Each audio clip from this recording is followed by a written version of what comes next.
Hey everybody, good evening, and welcome. When there's Nazis in the house, the people come in droves. So I think we're going to see a lot of people tonight, dude. For good or for bad, they draw a crowd. Yeah, we're going for shock factor tonight. Well, and education, and That's right. as I think people will It's in your see, this face. is this is our third Sinister Mysteries. It I think is. as this unfolds in the future, they're going to see that this is of a piece. And after Paperclip, with not everybody, but over 2,000 professed Nazis, sworn Nazis coming over to the United States, it's not just the distant past. I mean, you're wearing a NASA T-shirt. Yep, Warner von Braun. Yep. Right, That's exactly. And all that symbology, that comes up. And now the Space Force has the giant Sphinx head that looks like something yeah. out of the Stargate movie. So, Yep. this all applies. So everyone, good evening. Good evening to my esteemed colleague, Craig Ansel of Three Beards. Yes. Craig's had some spectacular shows recently.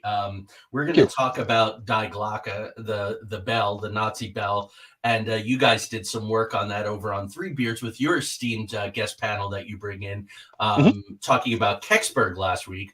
So, Yes. folks, I want to recommend that episode. And last night, tell them what you had on because it's very cool.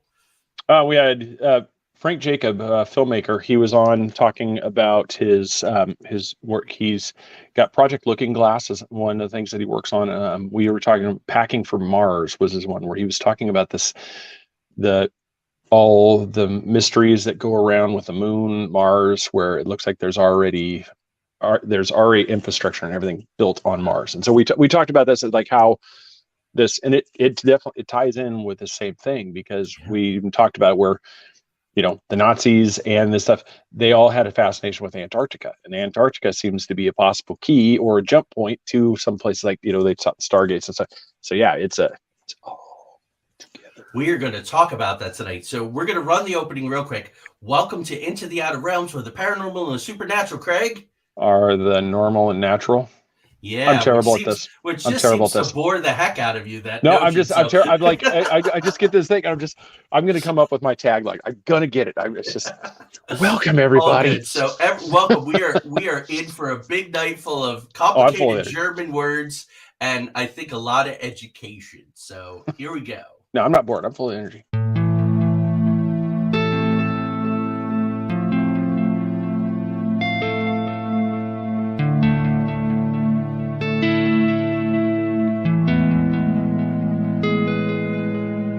There exists a realm beyond our wildest dreams, a realm beyond reality that the gatekeepers and guardians have always told us consists of nothing but tricks of the eye, weather balloons, swamp gas, sand cranes, fairy tale myths of monsters, crackpot conspiracy theories, and desperate cries for attention. We know this realm exists, and it's just beyond the horizon. The preset path, the well-worn walkways where the cynics want us to stay.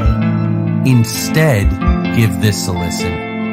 Put on your headphones, adjust your volume, close your eyes, and fasten your mental seatbelts because the twilight-tinged turnoff from reality's alluring highway is looming just ahead.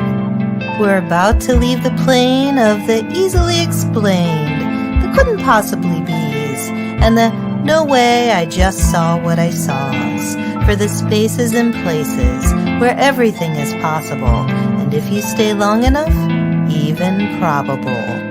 We're about to take a journey into the outer realms.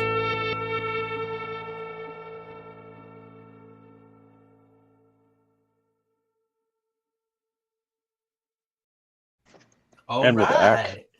And we're I'll get it back. one of these times. I promise. I promise. No, I'll it's get it one of good. these times. Hopefully, we're gonna have lots of practice, so we're gonna have a long run. Plus, Craig is working on a opening specially for Sinister Mysteries, so Yeah. that's gonna be great. Good evening to Don, to Ron, my beautiful bride Tanya's in the house. Hello, babe. Charles, hello. CL, Julie, welcome, everyone else who's watching from the shadows, which is a good amount of people. I don't really comment too much when I'm watching other people's shows either. Yeah, I So, try to. I mean, it's because it works for the algorithm, and that's why I tell everybody, yes, like, comment. You know, it's just, it works. So that's true. And we do, it's and I want to say we do love our audience and all their comments. yes. I don't want to give the wrong impression here. Julie already noticed the names, our secret names. Yes. If you know who these guys are, If you know it, comment. Tell us if you know who these let are. us know, and we will applaud you. Yes. So fastest fingers on Google. Let's see what happens. So here's the first thing that I want to say, and then I'm going to hand it over to you, Craig, to bring us into this.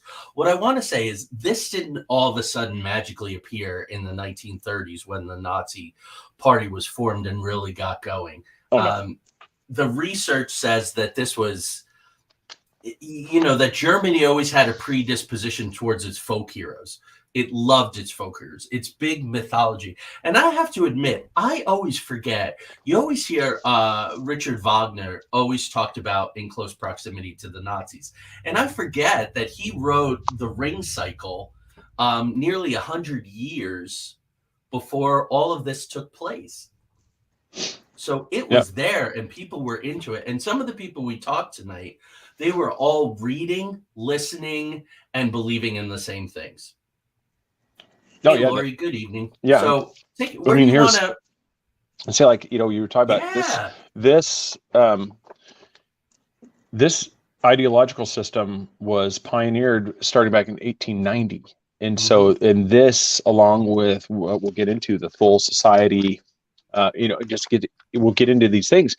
These are integral parts of it. It wasn't just some madman who just decided he wanted to take over the world and, hey, what a cool thing. I'm into tarot cards. Let's just do this. It wasn't that type of thing. I mean, this was a deep rooted. I mean, I've even got a quote. I mean, I could read a passage from Adolf Hitler. I mean, to start out with it. So it was a 1931 interview for Leipzig newspaper editor. Adolf Hitler at the time made a passionate declaration of the true significance of his National Socialist movement. And so what he did is he said the Frenchman Gobineau and Englishman Chamberlain were inspired by our concept of a new order, I tell you, if you prefer, an ideological glimpse into history in accordance with the basic principle of blood. We do not judge by artistic or military standards or purely scientific ones. We judge by the spiritual energy with which people are capable of putting forth. And it goes on for this thing, but you can see right there that he's referring to the principle of blood, spiritual energy. He's talking about something more than just, I don't like this. I want this. I want to dominate. He's talking that there is basically, this is a divine, order. This is a divine principles. We must go for it. This is our God duty to do, and it's, so you can see the passion behind it, not just craziness. Yeah. And I think that that's absolutely right. And we are damn lucky that they were crazy or drug addicts or what they all became, or we'd all be speaking German. I believe that. Trevor, I promise you, we are going to talk about Hyperborea. We have to. So I always like to do the parallels and patterns and take us through. Charles is right. British intelligence sent Hitler advice during World War II. And, the more and more, and we could do a show on this, Craig, like taking the gloss off of World War II. Oh, yeah. Like the kinds of, Roosevelt turning away boats full of Jews from our shores. Oh, yeah. All of it. And all the corporations from the United States. So this is just, this is a journey, this Sinister's Mysteries program. So let's, you were talking about the 1800s. So a man that I studied for a long time and was going to do my master's thesis on was a man named Johann Wolfgang von Goethe. And Goethe was a polymath. He was involved in politics in Weimar, and he was involved in playwriting and novels. He wrote probably the most famous script of Faust, a very deep thinker. And he used mythological German characters in his plays and novels, and they are abundant, the pantheon. And they're pulling from the Vikings, the cults, all of that kind of stuff. In 1909, and this is a made-up name. So a lot of these guys that have von in their name, Goethe was legitimate. Georg Lanz von Liebenfels founds a journal called Ostara, was anti-Semitic, but it's centered on Ariosophy, which, Craig, you just showed the symbol and all of that for that. And that was the resurgence of the idea of an Aryan civilization, a race of Nordic godmen. And this was based on a mystic who also changes it, Guido von List, and who was a faithful reader in 1909 of Ostara, Adolf Hitler. Yep. So this indoctrination was, this was happening for a really long time. They pulled themes from the Icelandic Eddas, the Armenin, which was an ancient cult of Odin. So you're talking about the chief pantheon of the Nordic gods. And then steps in the very odd woman, Madame Helen Blavatsky. Her theosophy is built on all of this, and things are pulled. A central tenet, and it's kind of like the Star Wars Force, is something called Vril, V-R-I-L. Okay, Vril actually was from an 1871 novel written by an Englishman called Edward Bulwer Lytton. So these people are borrowing from each other, building upon each other, stealing from each other. Yep. So Vril kind of goes through Lytton in England in this novel, The Coming Race, about a subterranean master race. Ooh, sound familiar? Yep. So that's what I really want everybody to know, that 50 to 100 years before, and then so 1911, Guido von List goes, oh, the armament, that's interesting. So I'm going to create an order. So then a guy named Walter Neuhaus, 1917, so we're in World War I, he founds the Germanic Order of the Holy Grail. And he was a World War I soldier, had an interest in the occult. He started the Saxon Wotan Lodge. They start to pull in the Endkampf, the final struggle of Ragnarok, which everyone is familiar with due to the Marvel universe, right? And a wolf named Skull will swallow the sun. One more thing, and I'm going to turn it back over to you, my friend. 1918 now. Neuhaus and a guy named Rudolf von Sabbatendorf found the Thule Gesellschaft, or society. But Neuhaus is killed planning a government overthrow. So these guys are occult. They are mythological. They are ultra nationalists. And they're also revolutionaries. Mm-hmm. Yeah. No, I agree. It's one of those things when we set out in this thing. It's like my head was like swimming. Like, how do we, where do you start? Because you see the picture, of the black sun behind you, but it literally is like that. It's like if you're looking at this wheel, and everything is going. I mean, it's like you could pick some starting point. I mean, if you want to put Adolf Hitler as a starting point, but it's just there's so many things that feather out and that are all connected and overlap. It's really hard to just say, well, okay, everybody go here, start here, and you're going to easily be able to track along. Because one of the things that we're going to get into, I mean, we can even get into just a lot of stuff with like Himmler, that he was one of he's one of those pieces that really gets in, that really starts off, like he's the one that creates the SS. He's the one that creates the name of the castle. I always butcher the name. Yeah, so he sets this up as their headquarters. He sets a lot of this stuff in motion. You can see the picture below. It's like the right now the dialogue's in front of it, but that image right there on the bottom for everybody that sees, you can see that's Himmler. That's the bigger one's Himmler, but the little one right there is behind that castle. That's the castle that we're talking about. And he is really tied into, and I'm trying to find that right in my notes right here. It's Carl Maria Williget is his personal occultist.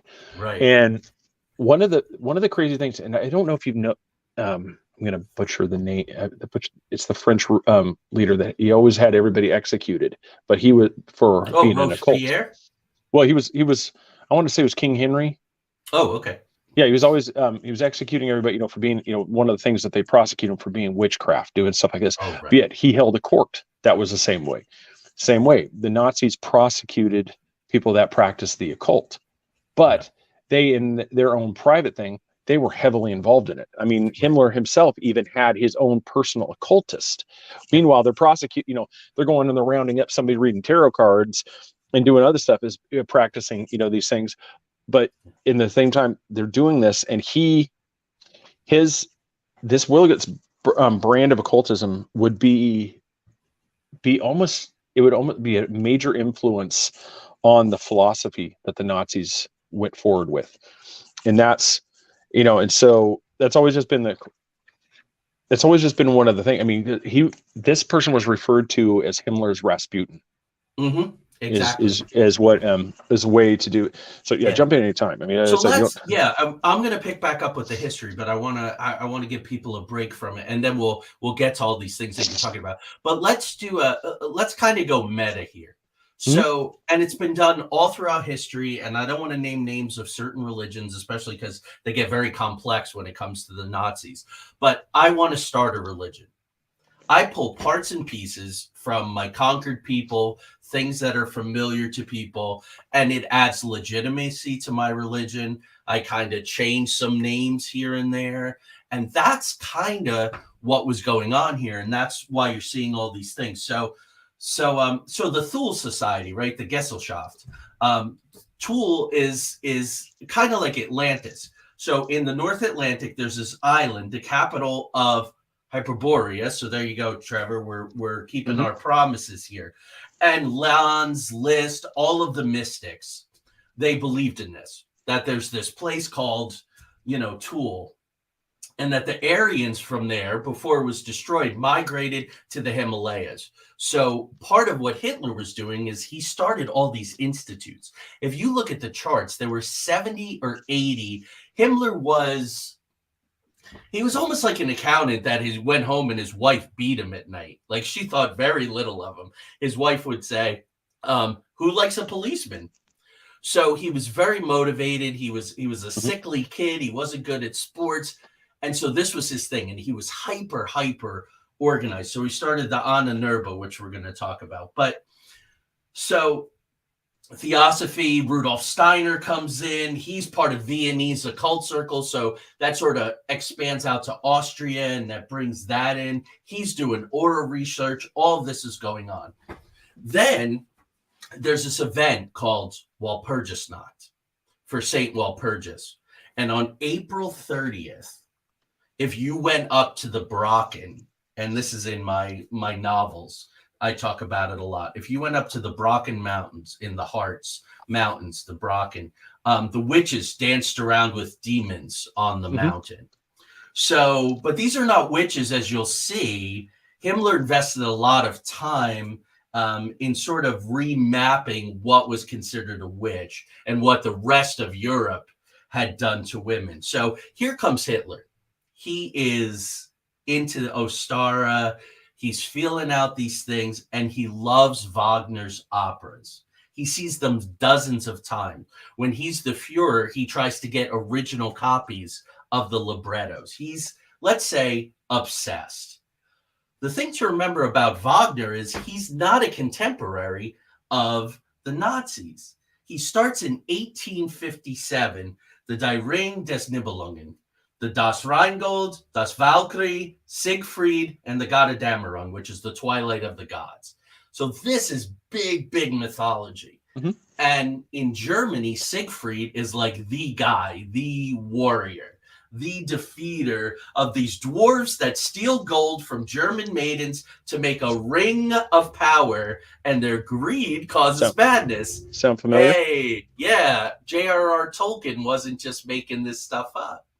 So the Lord of the Rings being a big metaphor for mechanization and the dangers of warfare and fascism, he takes those stories that inspired them and he co-opts them. And he makes the dwarves kind of good guys, which is interesting. So right before Berlin is evacuated in 1945, the Berlin Philharmonic Orchestra played the Brunhilde, she's the lover of Siegfried, they play the immolation scene from Götterdämmerung. So we have two interesting things here from Walpurgis Night, April 30th. Why does April 30th ring a bell? That's when Hitler supposedly killed himself. And I think, honestly, that he did. Okay. So I think that night was picked very specifically and was the immolation scene from Götterdämmerung, because wasn't Hitler's body burned? That's a good question. I'm not sure. I'm not sure what I would want to say yes. I want to say yes too. And that could have been so till the very end, up until his death, they were enacting this giant German mythology that then tied into the Cathar heresy. The idea that Lucifer was wrong, that Jesus was mortal, that the Cathars were said to be the guardians of the Grail and Montsegur, their fortress, and that they were protectors of the Aryan religion. So they're pulling from all these different places. And there was this guy named Otto Rahn. I've been reading his books, Lucifer's Court and The Quest for the Grail. And we'll talk about him a little later, but I want to turn it back over to you, my friend. Thanks, Don. Don, he said the official record is Hitler's body was burned. There you go. Yeah. I thought so. I appreciate that. And I think that was ritualistic, and that makes a lot of sense in this whole story. And the date, Walpurgis Night. But go ahead, my brother. No, so I just showed you an image. If you want to bring that up for the screen there for everybody.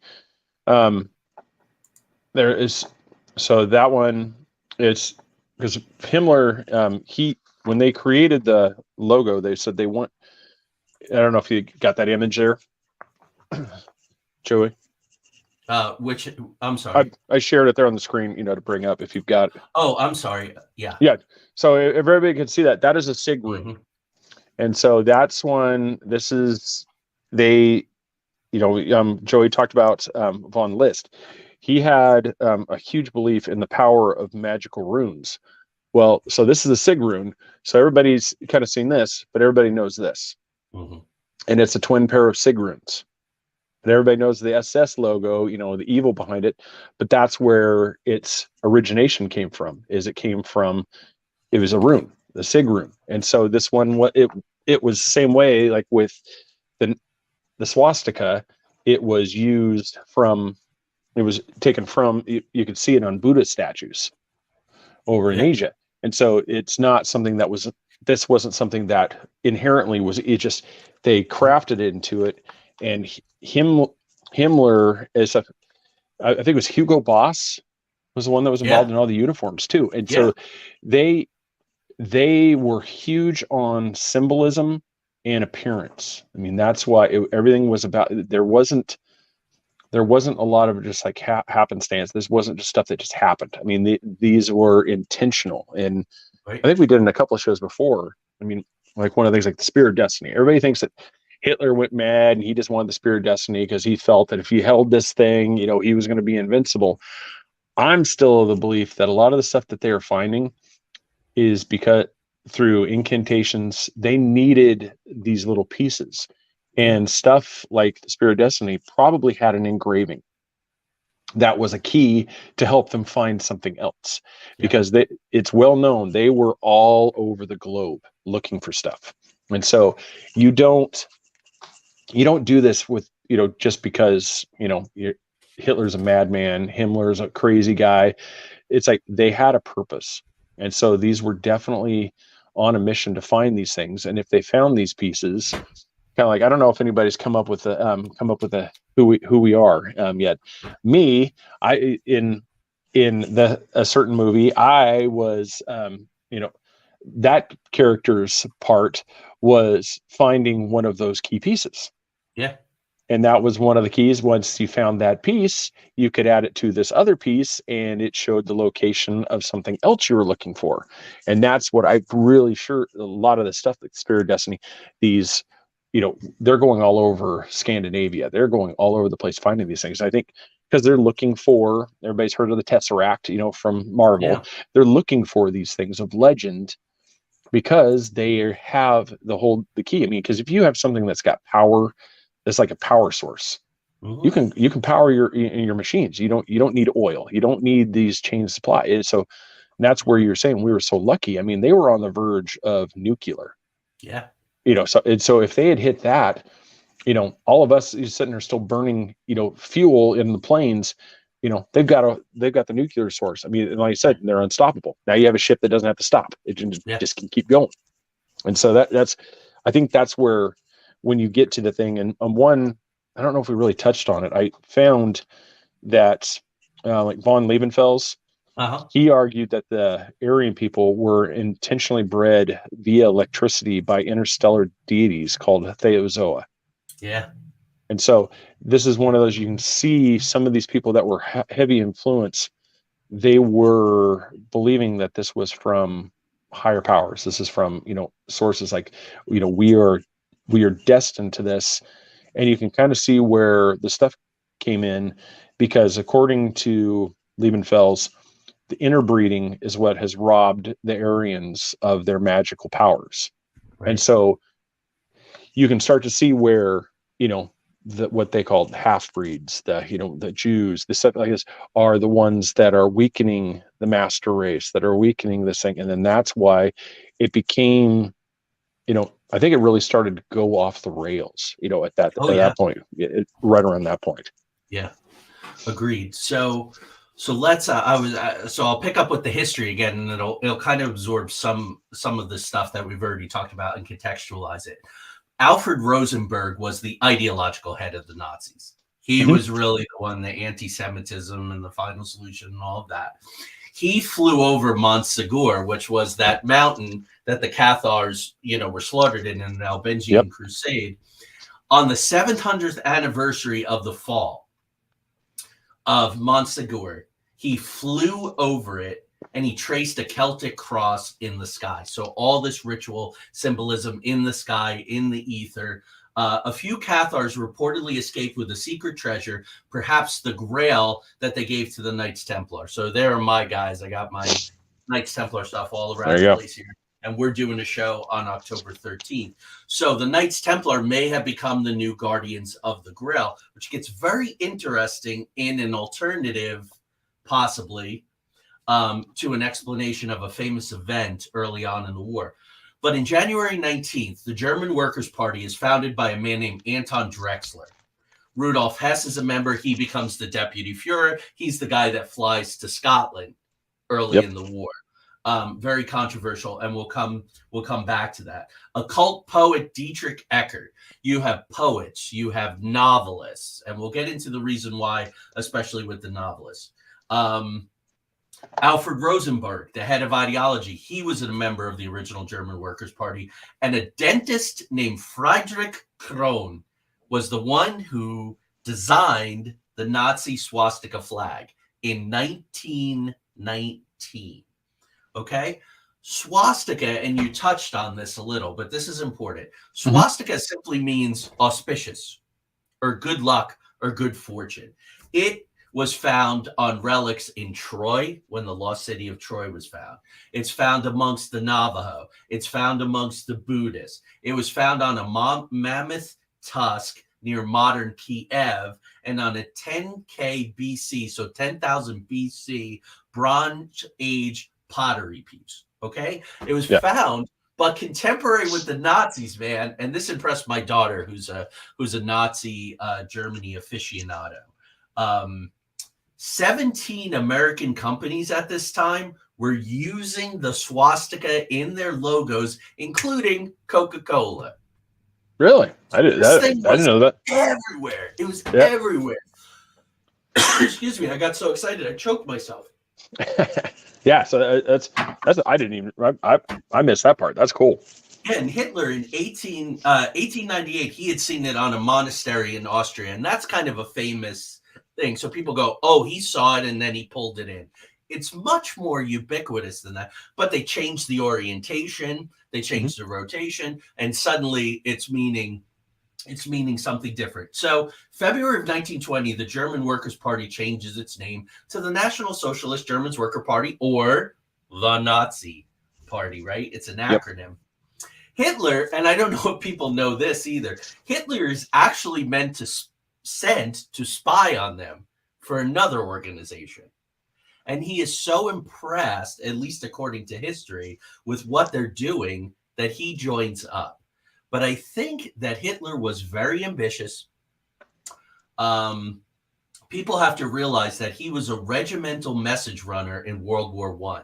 He was a lance corporal, and he was twice decorated. He got the Iron Cross second class, and he got the Iron Cross first class.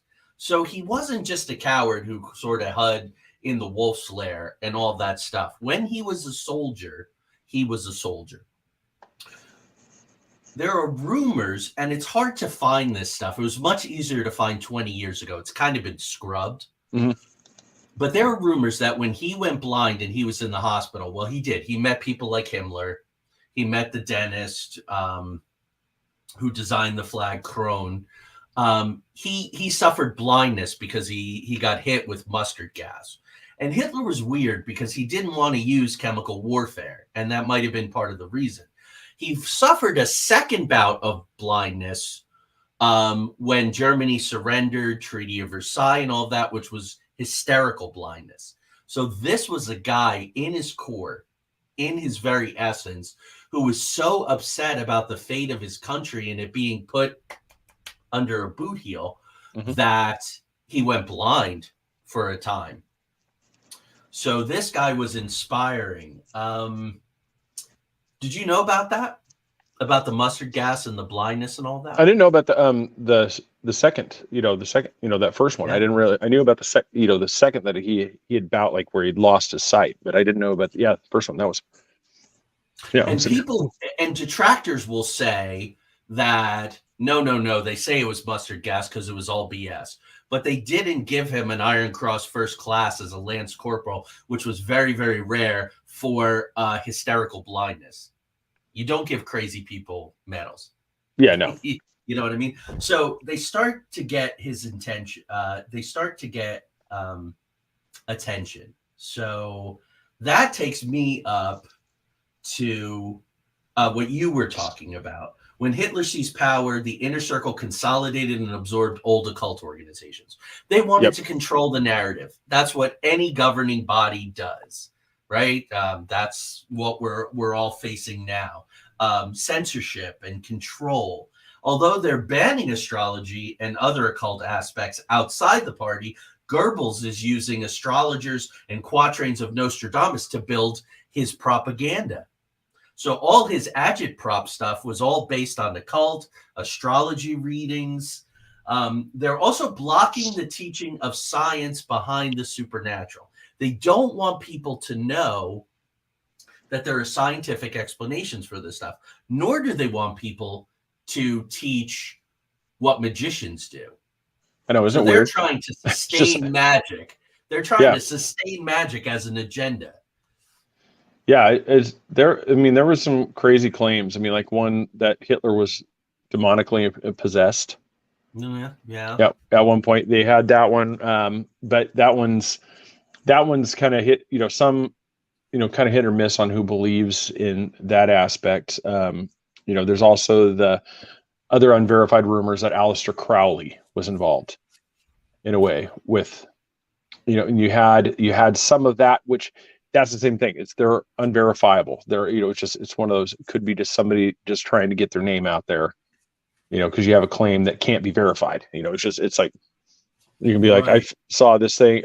There's been many documentaries. I mean, you touched on it on Ahnenerbe, the SS research facility up in Norway, where that Ahnenerbe, that means something inherited from the forefathers, is what that stands for. And the official mission of Ahnenerbe was to unearth evidence of the accomplishments and deeds of Germanic ancestors using scientific methods. But one of the things, it's in a way, it's kind of a weird. You spend all this stuff basically trying to find proof to validate yourself. Right. Is what that's basically what you did. Any religion is built, right? I'm reading a lot about Constantine, who supposedly brought Christianity and the cross and the sky and all. He was using the Mithraic, and he was using other sun god religions. So it was more son of God, S-U-N, than S-O-N.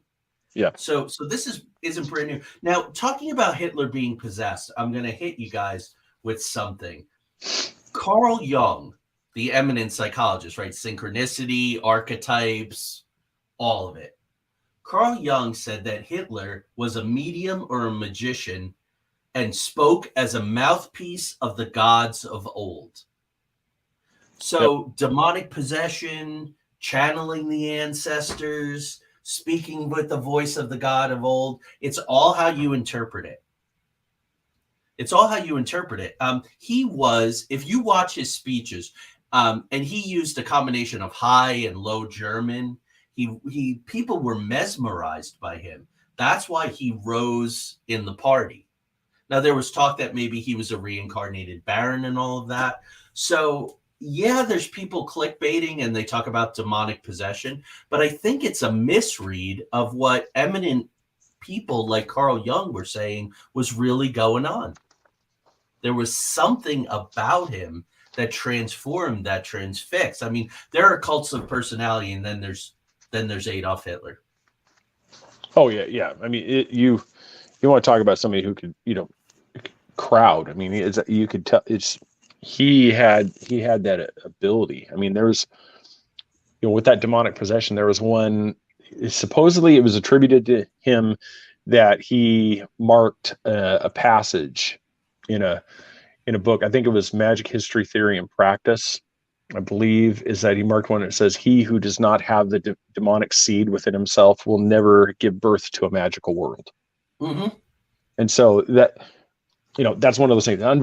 It's the same thing. It's one of those. It's whether you believe it or not. But these are some of the pieces that were going like, see right here. This is why we're pretty sure that there was a demonic side. I don't know if it was more. They saw an end to the means. It's like, I think you really summed it up right. It became the occultism. This basically became almost the religion of Nazism. I mean, they looked at it as, we do the seances, we're doing these things, we're doing all the stuff within the castle, we're doing all of these rituals, scrying, we're doing all these things. And it wasn't like Ninth Gate, mumbo jumbo, people just coming together just to do it. They actually, policy and direction of stuff was actually taken from these events. What they saw, like when they scried something, they would actually, it would almost be, that would be the dispatch. It's like the fates, I see upon this, and then boom, or I said, all right, make it happen. They sent the stuff out. And it was, so, I mean, you could see how some people would say, hey, he made a deal with the devil, for this information, but I don't know. I don't know if it was just more, they saw the technique, they saw the power that it could hold over people, and I mean, we've all seen, somebody who's bad at this, being, that has bad intentions as a psychic, as a card reader, can do some serious damage. Absolutely. Yeah. I mean, I could tell you, it's like, I read the cards like, oh my God, I see, there's something bad. I think your spouse is cheating on you. I do all this, and you could just blow up that other side. I mean, they just like, oh my God, just have some chaos. You just made it all up. You just get this. Yeah. Or how about a guy who says, there seems to be a lot of death in my family. Like, what can you tell me about that? Oh, let me pull a card. Oh, your family's cursed. Yeah. And you go, wait, okay. Yeah. And it's just, they use the tools for their, and it's right. And it's one of those things, and you can actually control people. I mean, you have people like, oh my God, well, what I can tell you is if you do this and this and this, you will, and that's how the just the crazy side of it can take off. And that's absolutely. And I think that's what you really started to see. It's like, whether this person was real or not, but everybody started really buying into it, and then it just kind of seemed to just really start to expand. It did. So let's get into some of this stuff. So Himmler, of course, founds the SS, the Schutzstaffel. Now, you were talking in the beginning, that quote from Hitler, blood, blood, blood. Mm-hmm. Himmler's thing was blood and soil. Yep. That was a big part of his thing. So Schutzstaffel, or the SS, is protective echelon. That's what it means. It's founded in 1925 as Hitler's personal bodyguard. They are the most Germanic of the Germans. This is where the whole pure race thing really comes in with the SS. They had to prove their ancestry going generations back. There was a book kept with all of that kind of stuff. Now, Himmler is interesting. He thinks that he's the reincarnation of King Heinrich the First. Yep. Now, King Heinrich the First is said to be descended from the god Heimdall. So what Himmler is saying is, by extension, I am born of the gods. He was very into Eastern writings. He carried a copy of the Bhagavad Gita. Why is that interesting? Because Oppenheimer, and I can't wait to see the Chris Nolan, Cillian Murphy Oppenheimer movie that's coming out. Oh, yeah. That should be good. He quoted after the Trinity test that opened up so much of this stuff, including possibly portals that, Hubbard and Crowley and other people made use of. Now I have become death, destroyer of worlds, which is also from the Bhagavad Gita. So on both sides of the pond, you got guys reading the same material. So the SS starts with 2 solstice festivals. They're worshiping the old gods. They're worshiping Siegfried. Now, the SS logo, Craig, do you have that handy again? Yeah, I can bring it up real quick here. So. Thank you, sir. Yeah. Because folks will notice something. There's a lot of different words under the rune. The rune is from the Futhark, the old Viking rune alphabet.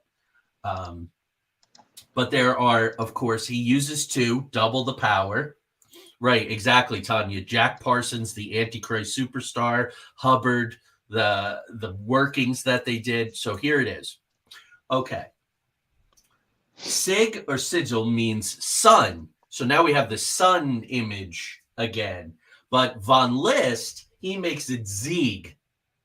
So he takes it from Sig, he adds the E, SIG goes to SIEG, and it means victory.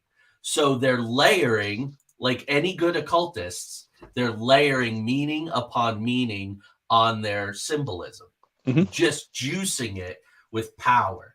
Okay, so the Ahnenerbe comes up. This is the Society for Study of the History of Primeval Ideas, or the actual translation, Craig, as you said, was the stuff of the elders. That was. Let me find. That was. I think it was our forefathers. I think is what the.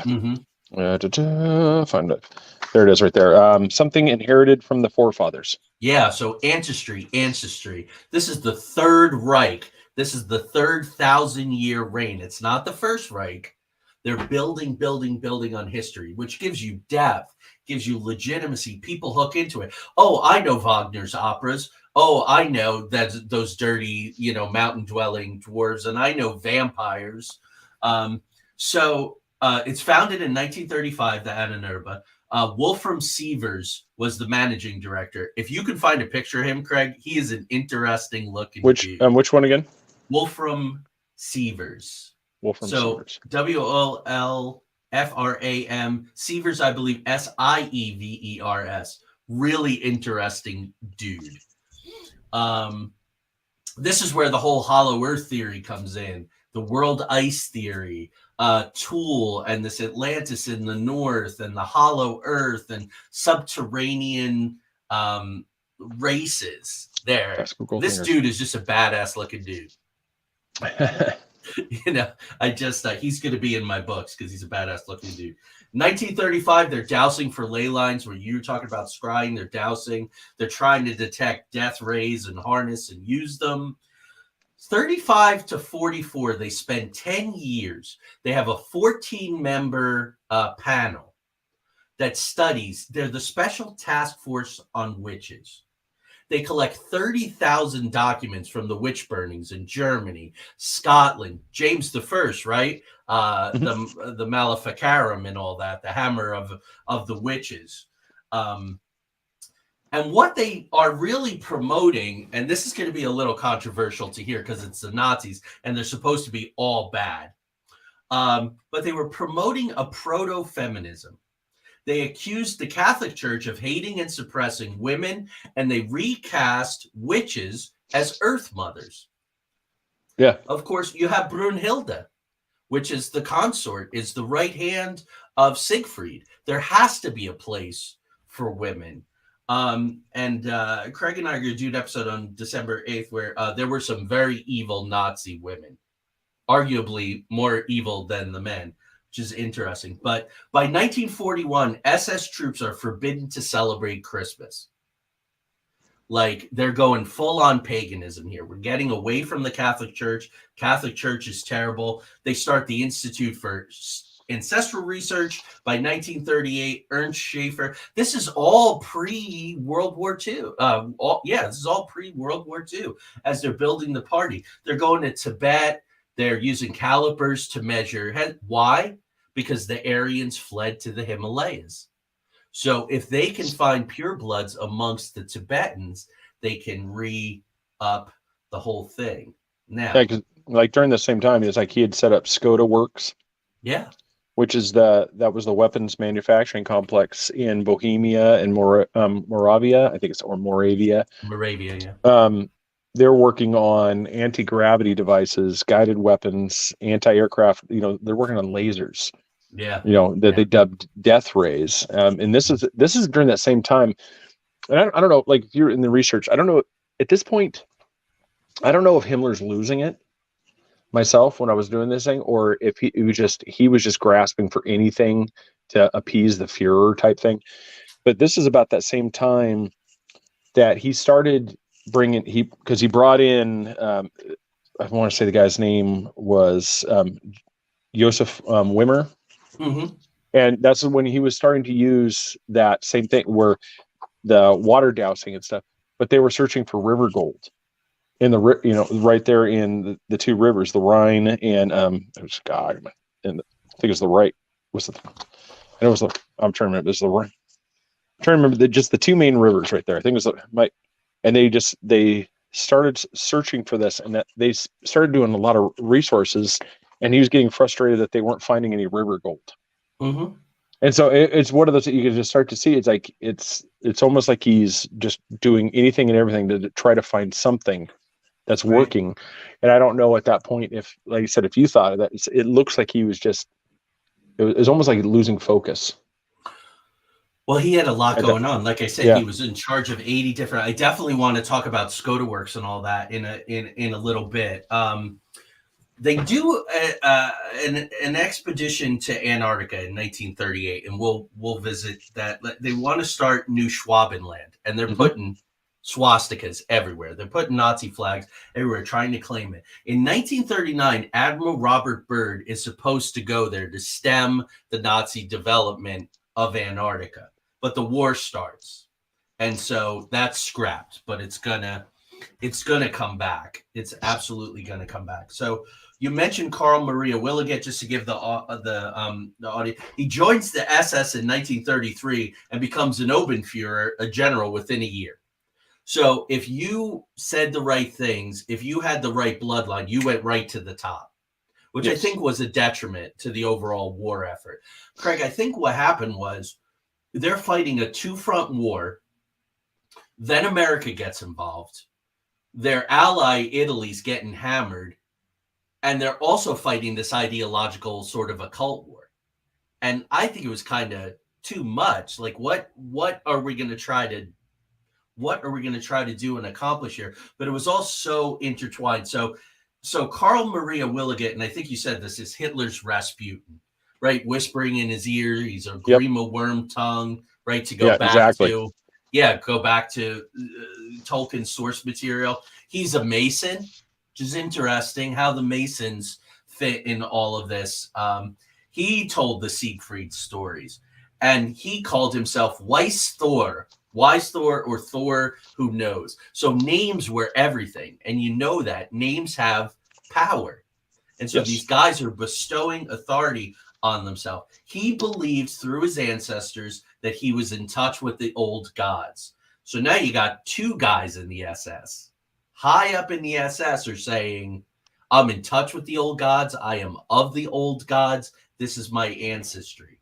Now, Williget, you were talking about the SS and how seriously they were. They were not dabblers. He creates elaborate rituals for birth. SS officers, their wives were very, very carefully chosen.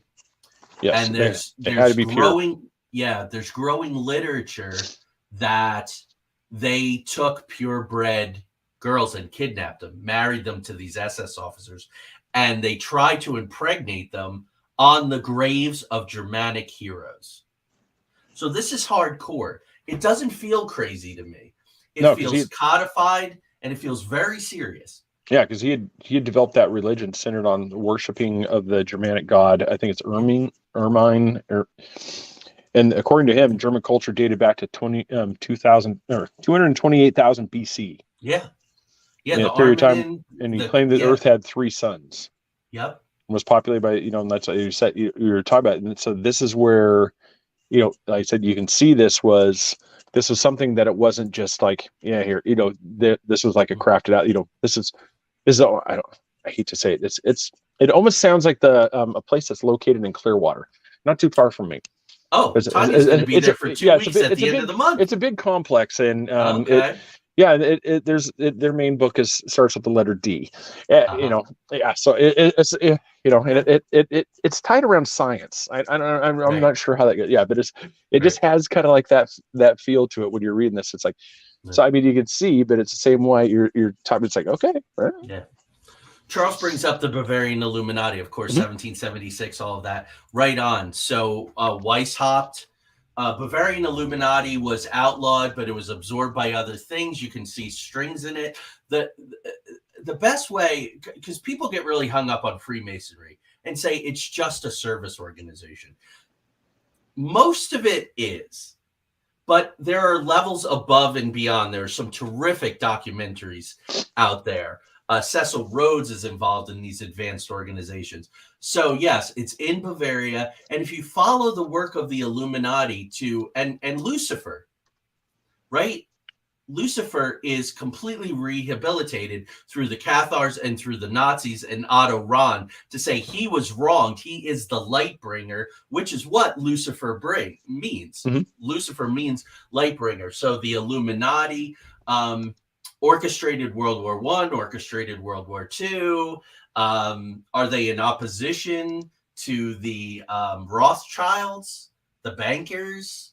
Are they in league with the? These are things that we never know, and these are other things that we can certainly. But so Willigat also designs the Totenkopf, right? The death's head ring that's worn by SS officers, and when they're taken away, or an SS officer dies, those rings are retrieved. There are 9,000 of them. There are 9,000 of these things in Wewelsburg as the war comes to a close. I'll get to that. Yeah, so that's Willigat. I talked a lot about Otto Rahn, but he is deeply connected to Rudolf Hess. This becomes very interesting. Otto Rahn, who wrote these books, Lucifer's Court and Crusade for the Grail, they have only been available in English for like 6 years. It's astonishing. So Tanya's going to meet up with you, Craig. That'd be cool. That'd be cool. I hope that happens.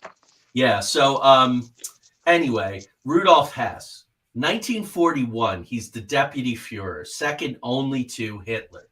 He consults an astrologer. He professes to be guided by supernatural dreams. He gets in an airplane and he flies to Scotland. Now, the accepted record is that he's trying to broker a deal with a General Hamilton in Scotland. Hamilton's not around. Nobody will talk to him. He gets arrested. When you're thinking about the Grail, so you got the spear, but you got the Grail. You got these symbols. And when we get to Wewelsburg in just a couple of minutes, the Grail is central to what's going on at Wewelsburg. Mm-hmm. The Grail is said to be hidden. Said to be hidden in Scotland, right? Rosalind Chapel, all that kind of stuff. Some people say it's absolute BS. Other people say there's more to it. Is that why he went to Scotland? Now, he may have gone to Scotland for numerous reasons. While you're there, get us the Grail. But he certainly believed in it. I think that's more what it is. I think it was under the guise. It's just like, it's just at the same time. Go here and just go take a tour of a castle and see if you can find something. It's like, yeah. So Tanya brings up, and of course we know this, we watched a documentary together with some friends a couple years ago. The Nazi regime regularly distributed methamphetamine to soldiers. I always wonder what degree that influenced the actions and beliefs of the Nazis. Well, Goering was a drug addict. Obviously, you can't make good decisions if you're strung out on methamphetamines. So it must have to play. It must play into it. Yeah, I was trying to come up with some joke about them scrapping metal, but it didn't. I couldn't come up with something in time. So in the aftermath of what Hess did, they rounded up occultists. They arrested them, put them in jail, but they were released within a few weeks. But Hess's occult advisor spent 2 years in a concentration camp. That is pretty interesting. And Don tells us the name of that drug is Pervitin. Pervitin, yeah. Yeah. Thank you for that, Don. And the Americans, of course, were getting that. And DARPA is doing all kinds of super soldier stuff that's chemically based. And we've seen that in, throughout comic books and throughout other things. Hint, hint, open group and Fuhrer, Johann Schmidt, hint, hint. Yeah, in case I missed it, did you talk about the room in the castle? We're getting there right now. Okay. I'm sorry. I am so fascinated by Wewelsburg that I jumping ahead. I got a new novel coming out in October, the fourth Cannon and the Quill pirate novel.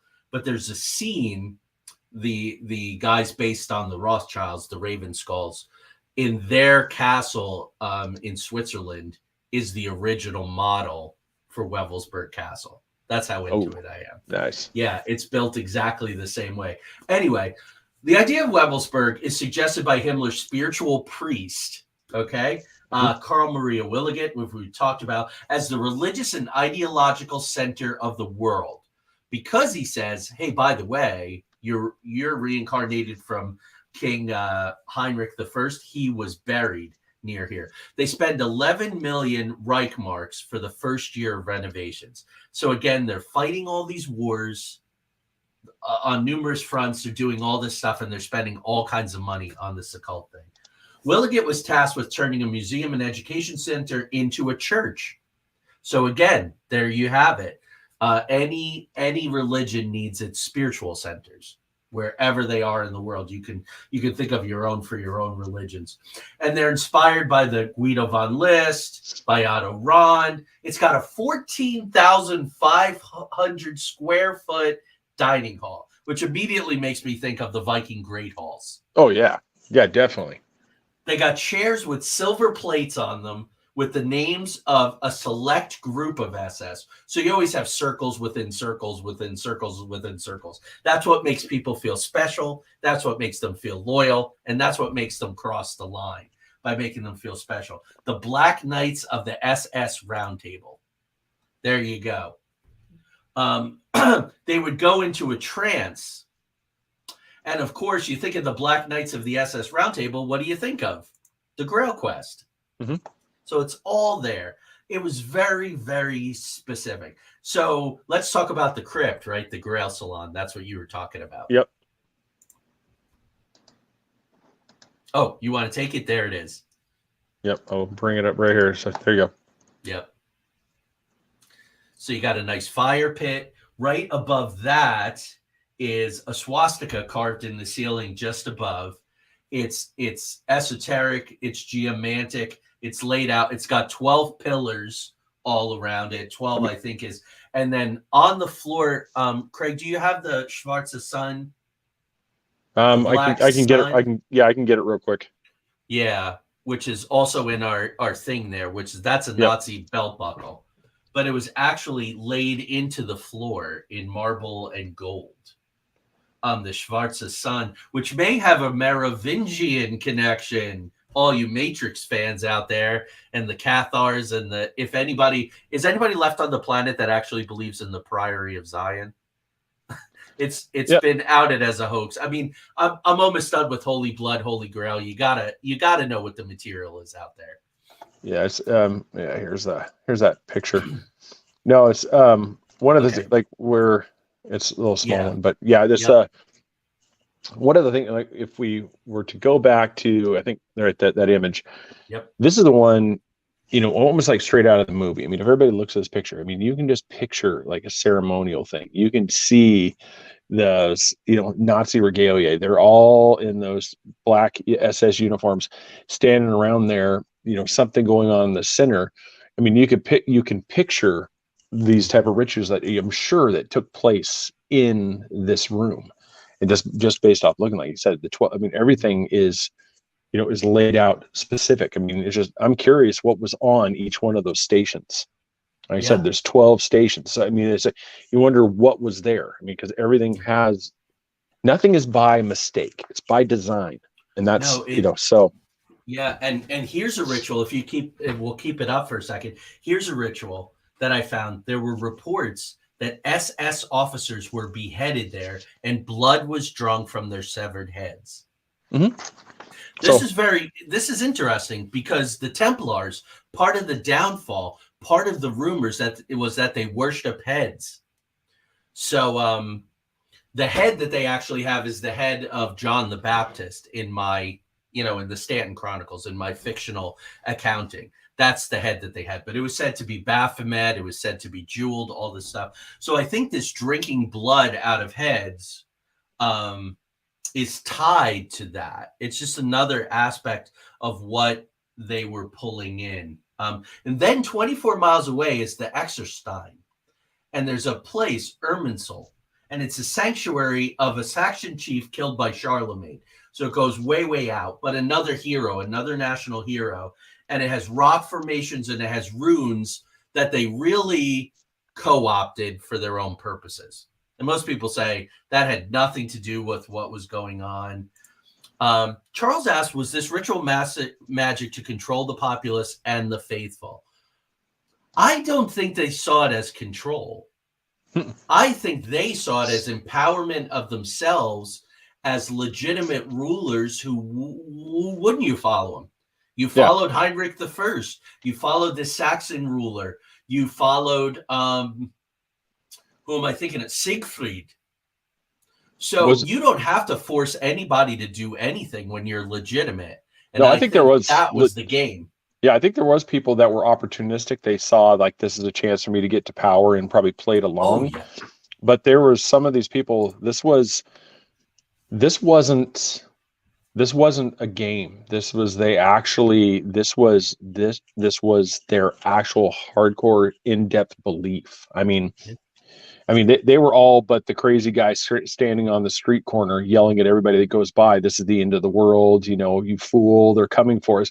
It wasn't an act. It wasn't just something like I said, the Ninth Gate mumbo jumbo, like everybody's just coming in because they want to have a weekend party. Some of the people that were running these things, they actually believed to their soul in this stuff. And then there's other, like I said, I'm sure there was other people that were just like, hey, this is my ticket to the top. I'm going to hang out here. Yeah, I don't think Goering was a party guy. I think Goering was a wounded, literally wounded drug addict, opportunist. Mm-hmm. So it's all rituals. So at the end of the war, March 31st, 1945, a German demolition team goes in, destroys some of Wewelsburg with dynamite, sets other of it on fire. And I think, again, this is the fire immolation ritual. Craig put up that pit, and what's right in the center? The fire, right? The food. Now, do you think that's where they had the crystal? You talk about the crystal. Well, that's I didn't find a whole lot of details on it other than they established a room with a crystal that represented the Holy Grail. Mm-hmm. And so I've wondered, like in that pit, I wondered if that was something like that was, like in the movie, it's just where I'm not giving away because so far nobody has commented. By the way, I'm not seeing anything in the chat room about our names. So we don't have a winner yet. Nope. So I'm trying not to give it away here. So in the movie, there's a final ritual around the ark, and I wonder if that's, in a way, I wonder if the crystal represented it, and it was almost like a way of scrying. Well, and the blood sacrifice was trying to get it to either reveal its location and do something like that. The crystal is absolutely purposeful. According to Otto Rahn in Lucifer's Court, the Grail was a jewel, and this goes to, I'm reading Detroitans, and then I'm going to read Eschenbach, the Grail Quest poems, which are wonderful. They're terrific. And the crystal fell out of Lucifer's crown, and that's what the Grail was. In early conceptions, the Grail was a platter. So it wasn't until much, much later that it was co-opted. The Grail was the cup that had Christ and Joseph of Arimathea, Mary Magdalene, and all. So the Grail was other things. So I think that's what the crystal, I think it was kind of a placeholder. Good evening, Laura. Thank you for joining us. Tanya said, try to post. Yeah, about that Swedish. A thought about the Swedish tunnel opening and not able to do so. Oh, that ritual with the goat head and all of that. Yeah. They banned you from. Tanya, tell us more about that. Are Lori, they policing what we can post? You're warm. You're getting warmer. You're almost knowing who we are. Like I said, you're getting really close to me. So I said you're close. Here we go. Yeah, there you go. So 9,000 death's head rings were stored. They were buried under Niederhagen Forest and never found. So Himmler, he commits suicide while he's in British captivity with potassium cyanide. Do you know that the British Army medical personnel removed his brain and took plaster casts of his skull? Yeah, that tells me, the conspiracy side of me, that the people that took the plaster cast of the skull were part of that society. That there was something to it, because, like I said, things aren't. When you get into these things, you realize things are done for a purpose. I mean, what is the purpose of taking a cast of somebody's skull? There's not really anything scientific other than, I mean, you got the skull there right in it. So, you have cashews sitting around. I mean, what are you going to learn? I mean, there's not really anything other than just structure. Like when you see something. So what is the purpose of just taking a cast other than, if you're some of these societies, what do they do? Skull and bones. You have these ones where that's part of the thing. Like you said, John the Baptist's skull. You have Himmler's skull. You have you have this replica of his skull. What do you think is going to be in the center of that altar? What do you think is going to be the thing that's going to be sitting there? This skull that represents this concentration of that, and that's where I said I'm pretty sure that's what it is. Right. So Lori got your Indiana Jones. Yep, she's close, but she hasn't said who the character was. And Tanya, I apologize to everyone in our audience. Certain keywords are not allowed to post in the chat room. Yeah. Certain subjects. So we learned that tonight. So that's unfortunate. Not surprising from YouTube. So there you go. So let's talk about. We still have some time here. The werewolves, not werewolves. WHERWOLVS. The werewolf and the vampire were central to this mythology.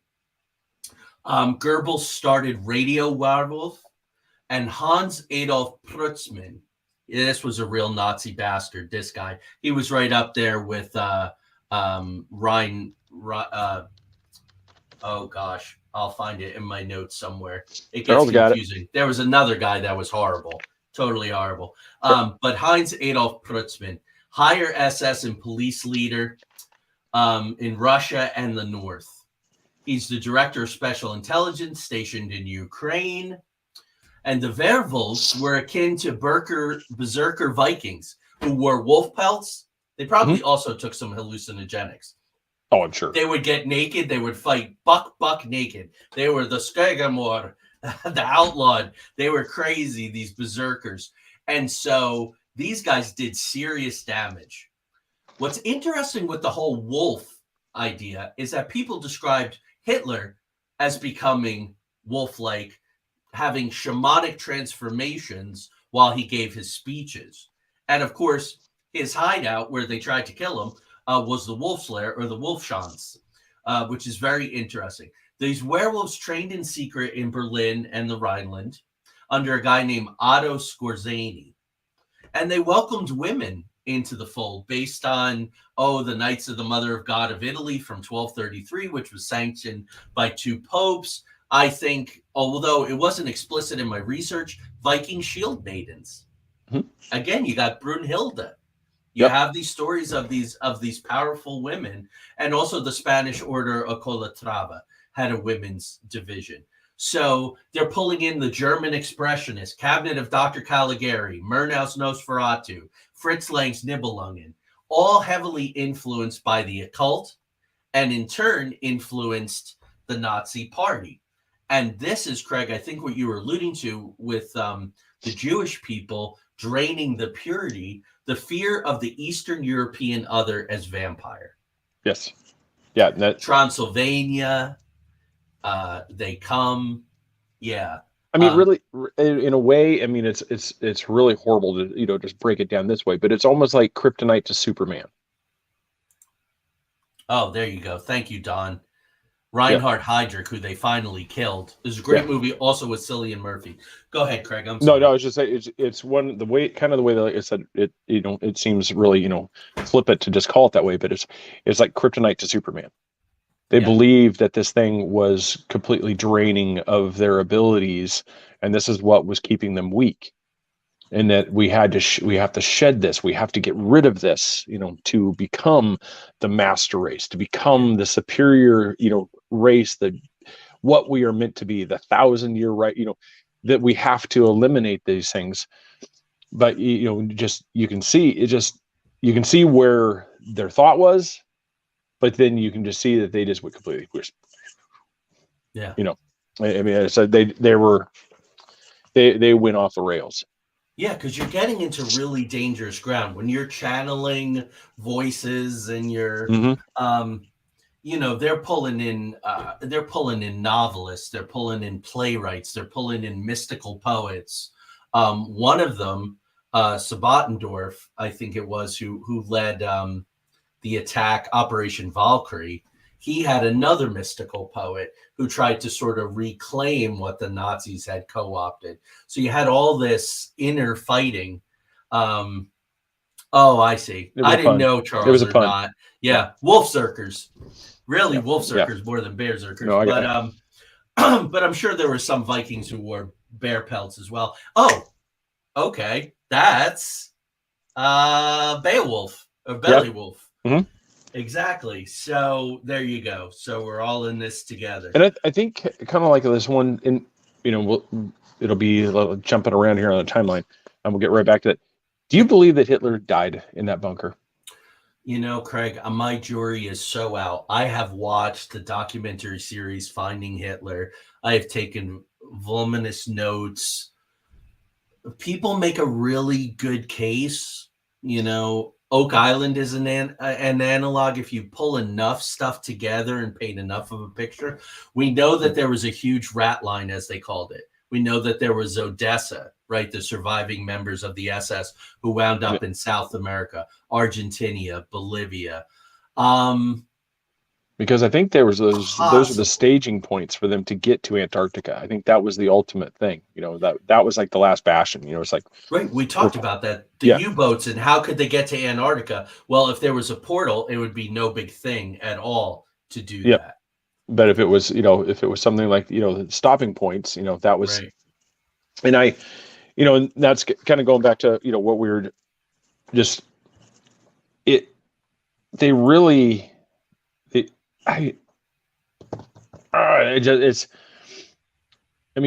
can see the ultimate goal that they have, but it's just, I really felt that they just became they got so wrapped up in purifying the race that it became, because, you can see what the ultimate goal was. They were trying to find the knowledge that, they had the legitimate, like, scientific side that was building the weapons, that was building the technology, that was building all this stuff. I mean, we're going to get Nazi Bell. You have the, Die Glocke. You have all these things that they're currently building, but yet at the same time, you see this absolutely crazy thing of just rounding up all these people in just this massive operation around killing off this population, which, for all for all logistic purposes, was not doing anything at the time. I mean, like I said, so you could see where this is where that religious fanaticism bleeds over into what, to where it's kind of like the cult leader that has to sleep with everybody's wife in order for us all to be saved. Right. And it's just, it loses the message in, it just kind of waffles. And you see where it goes from that. You can see like the occult side, just the deviant is almost things like we have to kill in order to be pure. And it's just, you can see that crazy side just really starting to take over the whole thing. Yeah. And the Nazis didn't write the Albingian Crusade as they were slaughtering everyone. Kill them all. God will sort out his own. Yeah. It's like any fanatical thing gets dangerous. I want to use our last 15 minutes to talk about the UFO and the higher intelligence channeling stuff. But I do want to say, speaking to what you were speaking to, and now I lost it, unfortunately. Yeah, we're good. Oh, the master race to purification. I just want to say this. The Treaty of Versailles, you took an ultra-nationalist people. You took away their patents. You took away their war-making ability. You took away their sense of self. You crushed them. Not a great way to operate, because those people are going to rise up. And in order for them to rise up, they're going to need a target. And they're looking around and, who's doing pretty well in post-World War I Germany? The Jews are doing relatively well. All the banking and everything, yeah. The banking, the scientists, the this and that. And of course, they take it too far because they have to sell it. But the people, in order to be radicalized, you have to be open to the message. Any radicalization. And it exists in modern times all over the world, radicalization. You have to be open to it. It's just, Craig, I would say it's another form of psychic driving. So the circumstances of the world do the identity removal. I don't know who I am. I can't feed my family. I can't pay my bills. I'm hated everywhere. You're emptied out. And then the psychic driving of these rituals, of these indoctrinations, of religions, of all these different things. And that's why it's important. This stuff isn't just a historical footnote that's interesting to talk about or to get views because it's Nazis. So let's talk about, because we have about 13 minutes left. Okay, hold on. The audience that was asking, would you say radicalization starts with deficits and fear? Absolutely. Mm-hmm. Absolutely. Why do people join gangs? Why did they join any kind of organization? Why do we get tribal with our sports teams to a crazy extent? It manages fear. It manages loneliness. It manages the idea that I'm not good enough. When you put a sports hero's name on the back of your shirt, that's just like calling yourself Von List or Von Liebelsfeld. You're giving yourself an identity. You're channeling them through their number. You know what I mean, Craig? Mm-hmm. It's colors, it's uniform, it's name, it's number. You feel like you're part. You're joining it. Yeah. You're identifying. Alone. Yeah. Yeah. This is my crew. This is my gang. This is my tribe. That's how the pirates worked. Charles says people who are fallen from their natural place in the world are easily recruited. Right. And they're everywhere because there's a lot of people falling from their natural place. One of the pirates I do, Samuel Bellamy, says, "You are princes of the world, and you have every right to make war against a world that would take away your natural rights as any king with 10,000 men in the field and 200 ships on the sea." And he radicalized these guys to get in ships and attack countries and other ships against the odds. But let's talk about, so you mentioned Skoda Works. Secret Projects Office of the Ahnenerbe, founded in July 44. So we're getting towards the end here. Mm-hmm. Himmler and Obergruppenführer Dr. Hans Kammler.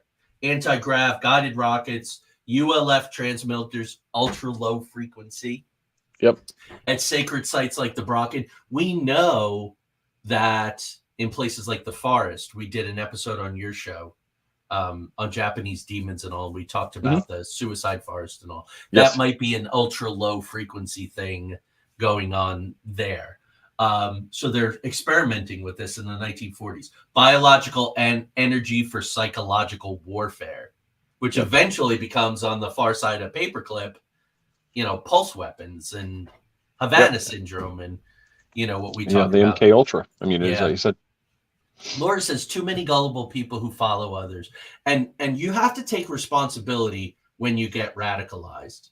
They're gullible. I mean, I know in the United States, people are purposefully undereducated. I'm just going to say that flat out. We have an antiquated model. I'm an educator. There is not out of the box thinking. There is not problem solving, critical thinking. There's a minimum of that. And that critical thinking is not taught. No, that started in the 90s, right? With teaching to the test, No Child Left Behind. Then there was Race to the Top over Obama. And there's a real crisis in education now. And I think that's exactly how the elite want it. But you want to give us the skinny on Die Glocke since you just did it last week on Three Beards? It's not my, my biggest, it's just because it's one of those, it's fascinating one, but it's so hard because there's no like real details because it's all, it's all conjecture. It's all, hypothesis. That it was everything from a time travel device to it was a portal machine. There's even been theories like the bell-shaped craft. I've got one that's kind of I put for the picture. Oh yeah, thank you, sir. Yeah, that's one. This is a reported. I think this could be fake. I'm just going to say that for the thing. I'm pretty sure that's a fake image, but it's one of that's one of the reported things, like the bell-shaped craft that is seen. And the Die Glocke was if you see the old concrete structure, it was supposed to be. It's almost. Is it Contact? Was that the name of that movie with Judy Foster? Yeah. Jodie Foster, and that it just where it's almost like there's the way it's designed. It looks like it has a purpose, and this device would probably it bounced off these pillars, and it was through the waves that it created. Now there's everything like it's a portal device. There's all these different ones, but me personally, I think it's actually something, that it was successful. And that's actually some of the tech that is being used. We talked a little bit about it last night, on our other shows where it was just, this could be one of the things that could be the potential thing for the Stargate, like a Stargate system where you can jump from point to point. Because that was that thing during Operation High Jump, where there was the report that you had a craft that could go from Antarctica, just to the other side of the globe, like it's just super quick. And that's one of the reported things of this device is that this thing can do those things, can do that ton of travel that would seem otherwise unable to, because just like a normal fighter craft. And so that's kind of my poor attempt at no, that's good. Possible. Yeah, it looks sort of like maybe the Hindu Vimanas, which were also bell-shaped ships, and you had Brian Bowden. Brian, Brian and Bowden. Yeah, guys, go back and watch that episode on Kecksburg because he talks about that bell shape being central to these kinds of things. If you want to see where the evidence is, it's in Lower Silesia. It's something called the Giant Facility. Near the Wenceslas mine on the Czech border. The thing was said to be 12 to 50 feet high with 2 rotating cylinders filled with a liquid called the Zerum 525, which looked like mercury and was kept in lead containers. Also thorium and beryllium peroxide used. So they have some details. They know that several scientists and test subjects died. That thing was, and there's a large concrete. Craig, could you find that? Or do you want me to show what you? Yeah, I'm looking up right now. There is a holding structure that it was possibly chained to. Some of the reports, documents that have come out talk about things like vortex compression, magnetic field separation, which leads people is possibly used for time travel. This is a big, bulky thing. It had to be used for something. A guy named Jacob Sporenberg he was an SS officer in Poland. He told U.S. Intel in 1945 about the bell. He was the one who brought it to their attention. And he said it had strange hieroglyphics around it, which were Germanic ruins. Now, the interesting thing is that, the henge. And Craig, weren't you guys talking about one of, I think it was Tom on your show, said something about it reminded him of Stonehenge. Yep. Yeah, just the way it's laid out. And it's because it has that. You can see that it definitely, it definitely has that look. Like this is something for a launch point, for something that, it's just one of those mysteries. It's like, you look at it and it's like, it'd be kind of cool. This would be one of those places I'd like to see. Is like, if you actually go there, I'd like to go see this. I mean, I'm not sure if you can just walk up to it, but I would love to. Yeah. And I would love to know, do those pillars have some of the same materials that Stonehenge has that makes it an energy conductor? What's inside those pillars? I would really, really want to know that. So there's a possibility that what crashed in Kecksburg in 65, really, guys, go back and watch that episode of Three Beards and find out about how it might be linked. So I want to take you through something pretty quick. And there was a woman named Maria Orsic. She was an automatic writer.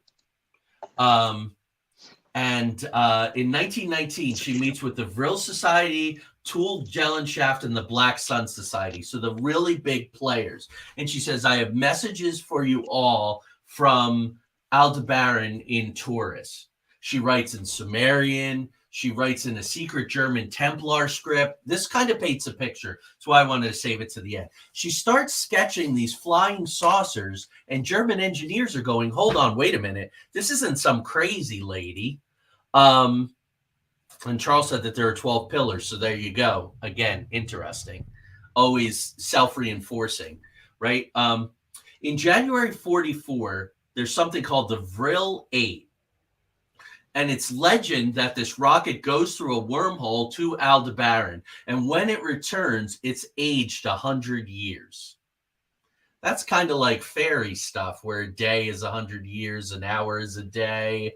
These weird time distortions. Now, is there a portal between the moon and Antarctica? Did Kamler take Die Glocke there? Maybe so. In 1975 in Switzerland, there's a farmer named Billy Myers. He meets a Pleiadian named Samjazi, and she's the spitting image of Maria Orsic.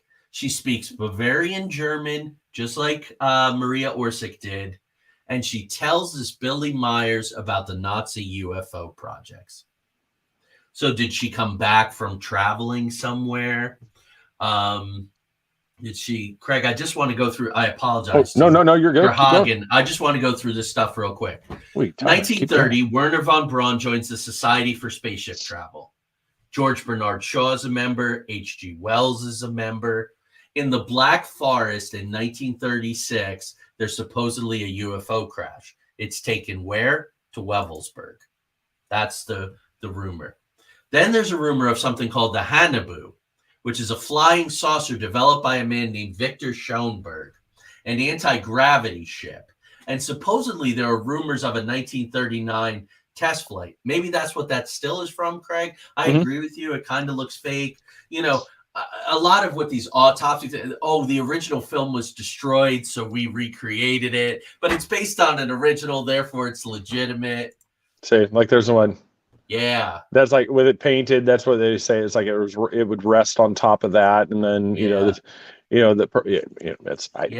all conjecture. Yeah, because I see it kind of chained to it. Because if it's an anti-grav thing, and I've seen animations where it's just kind of like floating there. But anyway, some of this stuff's real interesting here. So Schoenberg says that he was channeling higher intelligences, same as Tesla, man. Tesla said the same thing. So hard to dismiss. Schoenberg meets with U.S. Government people in 1958. Rumors say he signed over all of his patents. He returns to Austria and he's dead within 5 days. That also reminds me of Tesla. As soon as he died, they went and got all the boxes of his stuff. Yep. And Trump's uncle from MIT was the guy who went through all that and said, nothing to see here. There's nothing of value in Tesla's private files. No. Yep, Werner it's all von gone, though. Braun's mentor was an occultist and physicist named Hermann Oberth, also an associate of Rudolf Hess. And this is where they think the Foo Fighters came from. Foo meaning fire in German. The Kugelblitz fireball tests, electromagnetic disruption. Allied pilots were not making this crap up. They would have no reason to. Yeah, no, that's a. Yeah, I'm trying to find when they had a picture of it. I was like, because Cool. I know. And then I have just a couple of other things to tie it all together. So Kammler disappears. Does he go to Antarctica? You mentioned, my esteemed colleague, Operation High Jump. Mhm. Byrd does go in January of 47. He has an expedition. He's got all kinds of a flotilla, support planes, all this kinds of stuff. Byrd claimed that his plane was hijacked for 3 hours by German-speaking Nordics, that his flotilla had equipment to look for hollow spaces in Antarctica, but the flotilla was attacked. It suffered severe damage by UFOs and Nazis, and it returned 5 months early. Yep. And Roswell happens in July, which is just a couple months later. And then James Forrestal, my man who I always try to bring up in every episode for whatever reason, Forrestal, who was the former Secretary of the Navy and became the first Secretary of Defense 2 months after Roswell, oversaw Operation High Jump. This is also the guy who was hospitalized in May 49 at the National Naval Medical Center after yelling out, "We're being invaded and we can't stop them." People say that Forrestal saw the bodies from Roswell. Now, Forrestal falls or is thrown out of a window the night before his brother is due to pick him up and take him home. Mm-hmm. Yep. Yeah, so I took you through that quickly. We're technically 1 minute, absolutely over time, but it's okay. It's just Three Beards podcast that gets pushed back. Sorry. Oh, it does? How? Why? No, because we follow you. That's why I said. Oh, yeah, but it still plays in its entirety, though. Right? Oh yeah, no, You're talking about Wednesday nights on Earth. Yeah, Wednesday nights. Is that a way you follow? Yeah. It's just blow it up. It's just. No, I have nothing to do with that. Yeah, talk to Ron. Anyway, we only do this run over, but Werner von Braun said that they got help from higher intelligences. Also, again, speaking of Three Beards, watch that Kecksburg episode and watch last night's about the Mars, journeying to Mars. It's really, really good stuff. There was no technical precedence for the V2 rocket. There was a tech jump, the same way in America we had fiber optics and all these other things, that there was a technology gap, right? Transmitters, right? Yeah, well, because just with anything, it's like I said, when you look at technology, you go, there's always a progression. We went from transistor tube, the vacuum tubes, to transistors. Yeah. I mean, there was no scaling down, mixing of these things. We suddenly did this massive jump in technology. I mean, we went from, you think we barely had refrigeration, and all of a sudden we have computers. I mean, we just went boom. I mean, there was a jump, and so a lot of people say, "What happened?" Yeah. And there's talk that what we were just talking about, there could be, like we talked about last night, there could be something that was in Antarctica. The Nazis knew it. This was their goal to get there. They may have found it, and what we encountered when we went down there is we encountered the Nazis that had started to incorporate this stuff. And there's also talk that possibly what crashed in Roswell was something from there. It may not have been from outer space. It may have actually been this, what would it be, alien tech coming from Antarctica, crashed there. And it was the same thing. It's like through reverse engineering, people are like, holy, boom, all of a sudden, bam, we're into computing. I mean, we go from, we're putting the blocks into a thing to keep food cold to all of a sudden we're going to the moon. I mean, within 25 years, that's a massive jump. Exactly right, my friend. So we are out of time, but we're going to keep building on this stuff. And all right, we're 3 episodes in and we're already talking about stuff. We're trying to build a tapestry here, which maybe will lend credibility to this stuff. As always, anybody who wants transcripts, let us know. Not transcripts, but want our notes. I think at some point we are going to create a Patreon, right? And I got my notes here. So we'll be happy to send those to you. So we might have to do a book, Craig. I got to get parallels and patterns done, and you're going to write the forward for that. And then we might need to do a Sinister mystery book. Starting to compile a pile here. Yeah, there you go. These non-electric rooms that were discovered are amazing. They were seeking all that technology there. Yeah, I want those notes. Okay, well, seek us out, and we'll get you notes. So, all right, take care, everyone. We gotta run.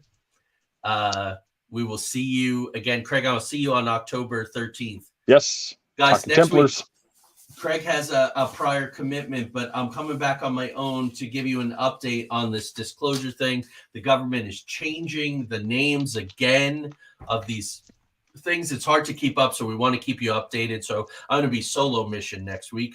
Take care, everyone. And congratulations, Charles, on figuring it out. Good job. You got it. Charles did he get mine too? Yep, he got him. All right, awesome. Sorry that I missed that. Red Skull. Yep, all right. You got it.